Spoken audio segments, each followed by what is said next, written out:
د امریکا د پوځي مداخلو تاریخي بهیر ته کتنه. د امریکا د پوځي لاسوهنو تاریخ که جلا پیښې وګڼل شي نو هر یوه یې ځان ته پلمې ژبه او توجیه لري چې واشنګټن یې ورته کاروي. که دا پیښې د یو پرلپسې بهیر په توګه ولوستل شي نو یو روښانه انځور ترې راولاړیږي. دا د زور پر بنسټ د امریکا د ځواکپالنې او جاطلبي بیلګې دي. دا هغه څه دي چې پوهان لکه ناوم چامسکي په خپلو لیکنو کې پرې غږېدلي دي.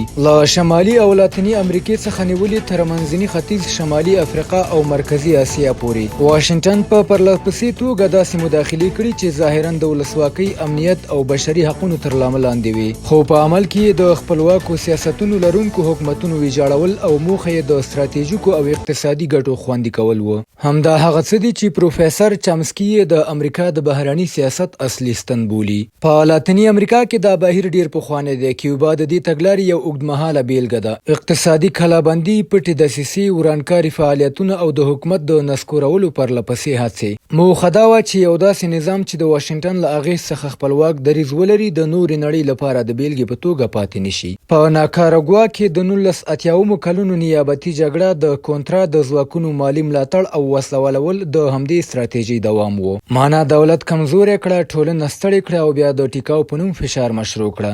ګواتیمالا په 1954 او چیلي په 1983 کې بیا هغه ځایونه دي چې تاریخ په خپل قضاوت پرې کړی دی. منتخب حکومتونه راوپرځول شول، پوځ ته کمزوری رول ورکړل شو او اقتصادي ګډوډي د سیاسي بدلون د وسیلې په توګه وکارول شوه. چامسکي دا تخنیک په ساده جملو کې راټولوي: که حکومت نسکورول غواړي، پوځ وسلوال کړه ځکه کودتا پوځ کوي. دا منطق د سړې جګړې له پای سره نه دی ختم شوی، خو ژبه یې بدله شوې ده. په عراق کې د ډله ییزو وسلو په پلمه یرغل، په لیبیا کې د ملکي وګړو د ساتنې تر شعار لاندې نظامي عملیات او په افغانستان کې د ترهګرۍ ضد تر نامه لاندې اوږده جګړه. د هر یوې لپاره جلا دلیل وړاندې شو، خو پایله یې یوه وه: د دولت ړنګېدل، اوږدمهاله بې ثباتي او د سیمې د ځواک د انډول بدلول. د چامسکي له نظره دا د زورواکي سیاست بڼه ده. کله چې د زور کارول د قانون ځای ونیسي، دا هغه ځای دی چې ځواک پکې ځان له نړیوالو اصولو څخه پورته ګڼي. په همدې تاریخي چوکاټ کې د وینزویلا وروستۍ پیښه باید ولوستل شي. وینزویلا د یو کورني کړکېچ پلمه کېدای شي. د انرژۍ د لویو زیرمو ته لاسرسی د لاتیني امریکا په خلکو د تابع واکمنو تپل او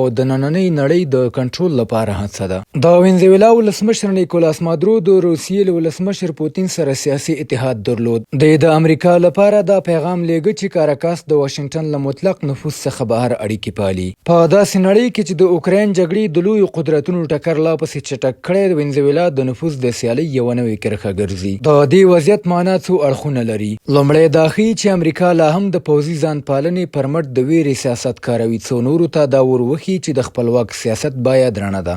دویم دا د لاتینې امریکا د هیوادونو لپاره د تاریخ زړې خاطرې راژوندۍ کوي، ځکه د سیمې ولسونه پوهیږي چې دا ډول مداخلو څه پایلې لرلې دي. دریم د روسیې او نورو سیالو قدرتونو لپاره دا یو سیاسي ازمېښت دی. آیا دوی به یوازې ډیپلوماتیک غبرګون وښيي که به نورو ډګرونو کې د فشار هڅه وکړي؟ او څلورم دا د نړیوال نظم په اړه ژوره پوښتنه راپورته کوي چې امریکا پکې کنټرول غواړي. خو پوښتنه دا ده چې آیا نړۍ د قانون پر بنسټ اداره کیږي که د زور پر بنسټ؟ د چامسکي په لیکنو کې د دې ټولو ګډ تار دا دی چې د امریکا د مداخلو تاریخ تصادفي نه دی. دا یو منظم بهیر دی چې پکې پلمې بدلیږي، خو موخه ډیری وخت ثابته پاتې کیږي: د نړیوال چاپیریال ساتل چې د پریکړې وروستی حق د زورواکي په لاس کې وي. وینزویلا ځکه مهمه ده چې دا تاریخ یو ځل بیا په نوې بڼه زموږ مخې ته ږدي او دا راښيي چې نړۍ لا هم د زور او نیاو ترمنځ په هماغه زاړه کشمکش کې بنده ده.